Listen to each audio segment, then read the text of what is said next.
देखिए high school Hindi 2019 केवल प्रश्न पत्र 801 AB मॉडल पेपर है ये।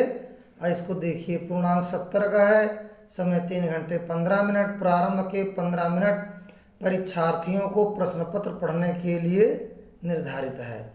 अब देखिए प्रश्नोत्तर नंबर 1 का निम्नलिखित कथनों में से कोई एक कथन सही है, उसे पहचान कर लिखो। रामविलास शर्मा कवि के रूप में प्रसिद्ध हैं, तो ये भी गलत है आपका। रांगेय राघव ख्याति प्राप्त आलोचक हैं, ये भी गलत है। मेरी लद्दाख यात्रा के लेखक रामचंद्र शुक्ल हैं, नहीं भैया, मेरी लद्दाख यात्रा के लेखक हैं राहुल सांक्रात्यायन, इसलिए बच्चों ये भी गलत है। लेकिन क्या भूलूं क्या याद करूं, ये आत्मकथा विधा पर की रचना है। तो ये क्या भूलूं क्या याद करो ये आत्मकथा है, ये विधा आत्मकथा ये सही है। और ये बताऊं क्या भूलूं क्या याद करो लिखा किसने, हरिवंश राय बच्चन ने, जो आत्मकथा अपने लिए लिखा। तो इसलिए बच्चों ये 4 ऑप्शन में ये चौथा सही है, चौथा इसमें निशान आपको लगाना है। इसके बाद बच्चों देखिए यहाँ पर निम्नलिखित कृतियों में से किसी एक कृति के रचनाकार का नाम लिखिए। इसमें एक कृति का नाम है, लेकिन हम आपको चारों के बताएंगे, लिखना एक ही के है। हम चारों के इसलिए बता रहे हैं जिससे आपको आपका नॉलेज बढ़े। हेलो बच्चों, सज्जन जो है एक नाटक है जयशंकर प्रसाद, सज्जन लिखा है जयशंकर प्रसाद ने। और जो दूसरा आता है बिखरे पन्ने लिखा है पद्मलाल पुन्नालाल बख्शी ने।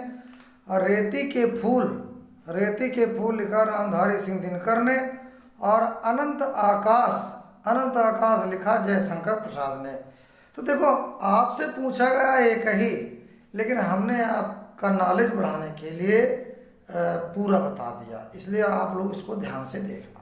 इसके बाद बच्चों आएगा प्रश्नोत्तर नंबर 1 गा। बाण भट्ट की आत्मकथा किस विधा की रचना है। तो बच्चों बाण भट्ट की आत्मकथा एक उपन्यास विधा है, ये उपन्यास है। बाण भट्ट की आत्मकथा ये उपन्यास विधा की रचना है और इसको लिखा है डॉक्टर हजारी प्रसाद द्विवेदी ने। तो आपको खाली विधा पूछ रहा है, तो बाण भट्ट की आत्मकथा बता दीजिए, एक उपन्यास विधा है, आपका 1 नंबर पक्का हो जाएगा। अब इसमें लिखा है किसी एक संस्करण लेखक का नाम लिखिए। तो यहाँ पर ऐसे लिखा किसी एक संस्करण लेखक का नाम लिखिए। तो बच्चों देखो ये बताइए, श्री राम शर्मा भी संस्करण लेखक हैं मेन, महादेवी वर्मा, राम वृक्ष बेनीपुरी, देवेंद्र सत्यार्थी, कन्हैयालाल मिश्र प्रभाकर, बनारसी दास चतुर्वेदी, ये सब संस्करण लेखक हैं। तो आप जो है एक का लिखना है तो श्री राम शर्मा लिख देना। फिर इसके बाद अंगा में देखो किसी एक प्रसिद्ध एकांकीकार का नामोल्लेख कीजिए। एकांकी बच्चों 1 अंक का होता है ना। तो यहाँ पर डॉक्टर राम कुमार वर्मा बहुत बढ़िया जो है एकांकीकार लेखक हैं, और वो जो है तो यहाँ पर डॉक्टर राम कुमार वर्मा लिख दो। अब आ जाओ प्रश्नोत्तर नंबर 2 का। रीतिबद्ध कवियों में से किन्हीं 2 का नामोल्लेख कीजिए। तो बच्चों इसमें प्रश्नोत्तर नंबर 2 का में है कि रीतिबद्ध कवियों में से किन्हीं 2 का नामोल्लेख कीजिए। तो बच्चों रीतिबद्ध कवियों में से नंबर 1 डाल दीजिए भूषण, और नंबर 2 डाल दो मतीराम, है ना। इसके बाद नंबर खा में है प्रश्नोत्तर नंबर 2 खा। छायावादी काव्यधारा की 2 प्रवृत्तियों के नाम लिखिए। छायावादी काव्यधारा की 2 प्रवृत्तियों के आपको नाम लिखना है यहाँ पर। तो इसमें जो है छायावादी काव्यधारा की 2 प्रवृत्तियाँ लिखना है। तो बच्चों यहाँ नंबर 1 लिख दो कि जो है काव्य में कल्पना की अधिकता। नंबर 1 लिख दो काव्य में कल्पना की अधिकता।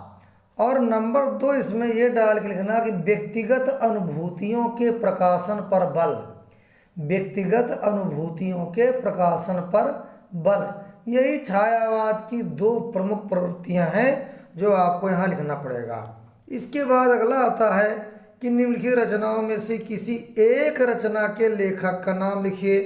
वैराग्य संदीपनी, प्रेम वाटिका, ग्राम्य गीत, मुकुल। लेकिन हम आपको चारों का बता देते हैं। इसमें जो पूछा गया है वैराग्य संदीपनी, तो वैराग्य संदीपनी जो है रचनाकार हैं तुलसीदास जी, ये सभी काव्य कृतियाँ हैं। प्रेम वाटिका, प्रेम वाटिका लिखा है रसखान जी ने, रसखान। ग्राम्य गीत लिखा है सुमित्रा नंदन पंत ने, और मुकुल लिखा है सुभद्रा कुमारी चौहान ने। इसलिए बच्चों वीडियो को शुरू से आखिरी तक देखा करो। अगर अभी तक आप लोगों ने पढ़ाई नहीं किया है तो मॉडल पेपर हल करो। मॉडल पेपर हल करोगे तो काफ़ी हद तक आपको आ जाएगा। आगे देखते रहें, आइए आगे चलते हैं। इसके बाद देखिए अगला, देखिए प्रश्न नंबर 3, निम्नांकित गद्यांशों में से किसी एक के नीचे दिए गए प्रश्नों के उत्तर दीजिए। देखिए ये गद्य खंड है कि उनके लिए न तो बड़े बड़े वीर अद्भुत कार्य कर गए हैं और न बड़े बड़े ग्रंथकार ऐसे विचार छोड़ गए हैं जिनसे मनुष्य जाति के हृदय में सात्विकता की उमंगें उठती हैं। उनके लिए फूल पत्तियों में कोई सौंदर्य नहीं, झरनों के कलकल में मधुर संगीत नहीं, अनंत सागर तरंगों में गंभीर रहस्यों का आभास नहीं, उनके भाग्य में सच्चे प्रयत्न और पुरुषार्थ का आनंद नहीं, उनके भाग्य में सच्ची प्रीति का सुख और कोमल हृदय की शांति नहीं, जिनकी आत्मा अपने इंद्रिय विषयों में ही लिप्त है, जिनका हृदय नीचाशयों और कुत्सित विचारों से कलुषित है, ऐसे नाशोन्मुख प्राणियों को दिन दिन अंधकार में पतित होते देख कौन ऐसा होगा जो तरस न खाएगा। तो बच्चों उपर्युक्त गद्यांश का संदर्भ लिखिए। तो प्रस्तुत गद्य खंड हमारी पाठ्य पुस्तक कक्षा 10 हिंदी के मित्रता नामक पाठ से लिया गया है, जिसके लेखक आचार्य रामचंद्र शुक्ल जी हैं। अब यहाँ पर बच्चों लिखा जिनसे मनुष्य जात के हृदय में सात्विकता को देखो यहाँ लिखा है रेखांकित अंश की व्याख्या कीजिए। तो आपको यहाँ से यहाँ तक इसकी व्याख्या करना है और आप जो है इसको कर लेना। इसके बाद लेखक किस व्यक्ति पर तरस खाने की बात कह रहा है? जिनकी संगति गलत है, जो लोग कुत्सित विचारों के हैं। लेखक कहता है कि उनको जो है तरस, अच्छे लोगों को उन पर तरस खानी चाहिए। फिर इसके बाद देखिए अगर आप इसको नहीं करते हो तो ये गद्य खंड देखो कहाँ से लिया गया। मैं तो यही समझता हूँ कि यदि हमें अपने समाज और देश में उन सब अन्यायों और अत्याचारों की पुनरावृत्ति नहीं करनी है जिनके द्वारा आज के सारे संघर्ष उत्पन्न होते हैं, तो हमें अपनी ऐतिहासिक नैतिक चेतना या संस्कृति के आधार पर ही अपनी आर्थिक व्यवस्था बनानी चाहिए। अर्थात उसके पीछे लाभ और भोग की भावना प्रधान न होकर वैयक्तिक त्याग और सामाजिक कल्याण को भावना प्रधान होनी चाहिए। हमारे प्रत्येक देशवासी को अपने सारे आर्थिक व्यापार उसी भावना से प्रेरित होकर करने चाहिए। वैयक्तिक स्वार्थों एवं स्वत्वों पर जोर न देकर वैयक्तिक कर्तव्य और सेवानिष्ठा पर जोर देना चाहिए और प्रत्येक कार्यवाही इसी तराजू पर तौली जानी चाहिए। तो यहाँ पर देखिए मैं तो यही समझता हूँ। तो यहाँ लिखा उपयुक्त गद्यांश का संदर्भ लिखिए। अगर आप लोगों ने अच्छे से किताब पाठ नहीं पढ़े हो तो आप इसको पाठ का नाम, लेखक का नाम या संदर्भ नहीं लिख पाओगे। देखिए बच्चों ये डॉक्टर राजेंद्र प्रसाद ने लिखा है और पाठ का नाम है भारतीय संस्कृति। डॉक्टर राजेंद्र प्रसाद जो हमारे भारत देश के सबसे पहले राष्ट्रपति थे, उन्होंने इसको लिखा है ना। अब लिखा है किसी एक रेखांकित अंश की व्याख्या करो। देखो यहाँ भी रेखा है और यहाँ भी रेखा, टॉपिक एक ही है, लेकिन यहाँ ऊपर भी देखो रेखा है, यहाँ भी रेखा। तो कहता है किसी एक की व्याख्या करो। अगर मान लिया ये आप कर रहे हो कि ये देखिए यदि हमें, है ना, यहाँ पर यदि हमें से लेकर के आप यहाँ तक कर रहे हो संस्कृति, है ना, ये कहाँ तक है देखो बनानी चाहिए। तो आप जो है लिखिए रेखांकित अंश की व्याख्या और इसको कर देना। नहीं तो फिर इसको करना, तो दोनों में से एक को कर सकते हो। अब जैसे तीसरा क्वेश्चन है, अन्यायों एवं अत्याचारों का रोकने का उपाय क्या है। अरे भैया, वैयक्तिक स्वार्थों एवं स्वत्वों पर जोर न देकर वैयक्तिक कर्तव्य और सेवानिष्ठा पर जोर देना चाहिए और प्रत्येक कार्यवाही इसी तराजू पर तौली जानी चाहिए। इसका आंसर ये होगा। आइए देखते हैं फोर्थ में। अब ये आपका गद्य था, अब यहाँ पर पद्य आएगा, काव्य। तो निम्नांकित पद्यांशों में से किसी एक को संदर्भ सहित व्याख्या कीजिए तथा काव्य सौंदर्य स्पष्ट कीजिए। बैठो माता के आंगन में नाता भाई बहन का, और समझे उसका प्रसव वेदना वही लाल है माई का। एक साथ मिल बांट लो अपना हर्ष विषाद यहाँ है, सबका शिव कल्याण यहाँ है, पावे सभी प्रसाद यहाँ। मिला सेवका हमें पुजारी, सकल का मूस न्यायी का, मुक्ति लाभ कर्तव्य यहाँ है एक एक अनुयायी का। कोटि कोटि कंठों से मिलकर उठे एक जयनाद यहाँ, सबका शिव कल्याण यहाँ है, पावे सभी प्रसाद यहाँ। तो देखो, ये जो आपका लिया गया है बैठो माता के आंगन में, तो बच्चों ये भारत माता का मंदिर, ये पाठ का नाम है भारत माता का मंदिर, और इसको लिखा है राष्ट्र कवि मैथिली शरण गुप्त ने। किसने लिखा? राष्ट्र कवि मैथिली शरण गुप्त ने। बाकी आप व्याख्या कर लेना, बहुत इंपॉर्टेंट लेसन है। इसके बाद देखिए, निर्गुण कौन देश को वासी मधुकर कई समझाए समुदे, ये सूरदास ने लिखा है ना, पद से। तो चाहे आप ये करो चाहे ये करो। एक बात और बताया, सूरदास वाले में सूर जरूर लिखा होगा, और जब सूर लिखा है तो समझ जाओ कि जो है सूरदास ने लिखा है। इसके बाद देखिए, निम्नलिखित लेखकों में से किसी एक लेखक का जीवन परिचय लिखो। जयप्रकाश भारती, पद्मलाल पुन्नालाल बख्शी, रामधारी सिंह, इनमें से एक को कर देना। फिर निम्नलिखित कवियों में से, ये तो लेखक है, अब कवियों में से एक कवि का नाम तुलसी, श्याम नारायण पांडे, सुमित्रानंद पंत, एक इसमें कर देना। अब इसके बाद बच्चों आता है प्रश्नोत्तर नंबर 6। 1 नंबर का संदर्भ, 3 नंबर की व्याख्या। भारतीय संस्कृति तु सर्वेशा मत अवलंबिनाम संगम स्थली। भारतीय सभ्यता है ना, सभी मतों की संगम स्थली है। काले काले विविधा विचारा भारतीय संस्कृतों समाहिता। समय समय पर तमाम प्रकार के विचारों को भारतीय संस्कृत में मिलाए गए हैं। ऐसा संस्कृति सामयिकी संस्कृति है ना, ये सभ्यता, ये संस्कृति समय के साथ चलने वाली है।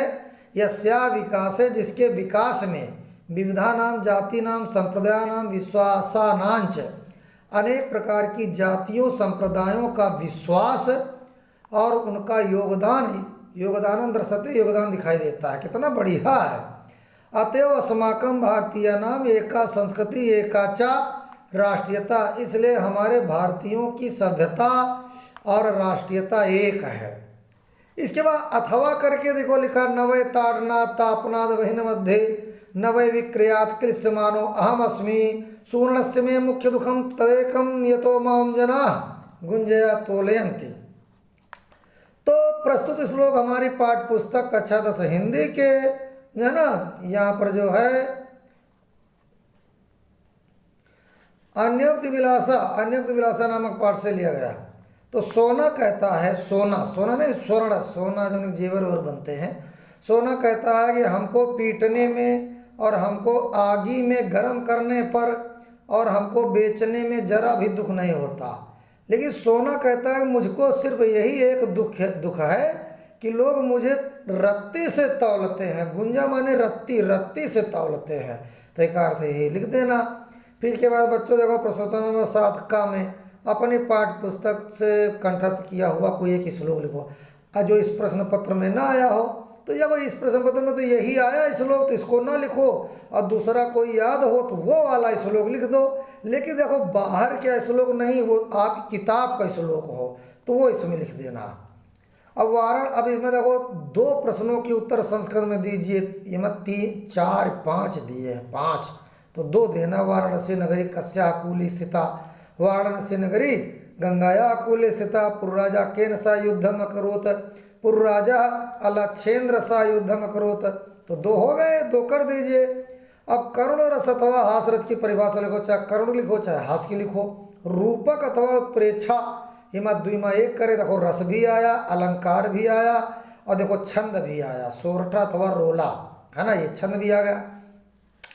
अब देखिए प्रश्नोत्तर नंबर 9 का में और निम्नलिखित उपसर्गों में से किन्हीं तीन के जो है जोड़ के बताओ। आधि, अप, अनु, उपस, निर हो मिर लिखा, अभी। देखो ये इतने 6 उपसर्ग हैं, इसमें से आपको 3 के करना है, 3 जोड़ के बना दीजिए बस।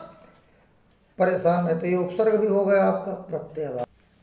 अब देखो आगा प्रत्यय की बारी। खा नंबर में निम्नलिखित में से किन्हीं 2 प्रत्ययों का प्रयोग करके एक एक शब्द बना। त्व, ता, पन, वा, वट, जिमा आखिरी में निकल जुआड़ेगा ना। फिर जो निम्नलिखित में से किन्हीं 2 के समास विग्रह कीजिए। देखो नवरत्न, नवरत्न, यहाँ पर द्विग समास, हानि लाभ, हानि और लाभ, यहाँ पर द्वंद्व समास, है ना। इस तरह से 2 के करना है, कर दीजिए। निम्नलिखित में से किन्हीं 2 शब्दों के तत्सम रूप लिखो। कन्या, दर्शन, कोख, मानुष, ये भी आपको तत्सम लिखना है। निम्नलिखित किन्हीं दो शब्दों को दुई दुई पर्यायवाची लिखे। गाय, रात्रि, बादल, अग्नि, वायु, इसमें 2 के करना है खाली, और वो भी खाली 2-2 पर्यायवाची लिखे। सब कुछ तो आता है। इसके बाद बच्चों संधि विच्छेद करना है ना, और संधि का नाम लिखना। देखो आ धन आ बड़ा, आ छात्र धन आज्ञा, दीर्घ संधि। फिर इसके बाद यहाँ तथा धन एवं वृद्धि संधि। तो इस तरह से आपको 2 करना। प्रतिधन एकम, प्रत्येक, यण संधि, यहाँ पर वृद्धि संधि। अब देखिए यहाँ पर आया निम्नलिखित शब्दों के तृतीय विभक्ति बहुवचन के रूप में लिखो।